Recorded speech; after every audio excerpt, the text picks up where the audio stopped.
आणि वेगळ्या रागातले आणि पंडित ओमजी ओंगानी सर आपली स्वतःची चाल अक्षरशः त्याने जेवढ्या ताकदीने गायलेलं आहे ते आणि आपण सुद्धा तेवढ्याच ताकदीने गायलेलं आहे. मी इथे थोडं सांगू इच्छितो की ज्या वेळेला मी पंडित वसंतरावजी देशपांडे यांचा सिनेमा बघितला त्यावेळेला मारव्यातलं मला थोडस तिथं ऐकायला मिळालं. ते खान साहेबांच्याकडे करायची येते त्यावेळेला स्वातंत्र्यपूर्व काळ होता. मारवा शिकत होते आणि ज्या वेळेला ते शिकत असताना मारवा हा संधी प्रकाश राग आहे. त्याच्यामध्ये संधी हा शब्द आहे की तिथे ज्या वेळेला सूर्य अस्तात जातो त्यावेळेला कुठेतरी संधी प्रकाश भगवंत आपणाला देतो. अशा अनेक संध्या भगवंत आपणाला देत असतो. त्यावेळेला ते गुरु सांगतात खान साहेब की सूर्य अस्ताला गेल्यानं सुद्धा तिथे प्रकाश दिसतोय.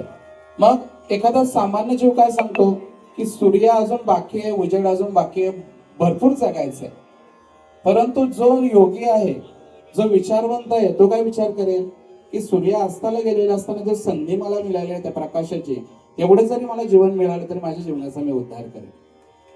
हे ज्या वेळेला ज्याने जाणलं त्याचं जीवन खरोखर भगवतमय होतंय आणि तो भगवंताच्या वाटेवर चालू लागतो. आणि म्हणूनच या अभंगांची निर्मिती संतांनी केलेली आहे, ते स्वरबद्ध अशा पंडितांनी केलेले आहे आणि काळजाला भिडवणारे स्वर आपल्या पूर्वजांची आठवण करून देणाऱ्या चाली त्यांनी निर्माण केलेल्या आहेत. हे खरोखर अप्रतिम भगवंतांनी दिलेली देणगी आहे. आज जो भेद चाललेला आहे, देशादेशामध्ये वाद चाललेला आहे, ते मिटवण्याचं एकच माध्यम मी म्हणेन की संगीत आणि भगवत भक्ती या जोरावरच हा भेदभाव मिटू शकतो. आणि पुढचीच आपण सेवा सुरू करू. मगाशी बोलून गेलो श्रीकृष्ण भगवंताविषयी. श्रीकृष्ण भगवंतांचे अनेक नाव आहेत.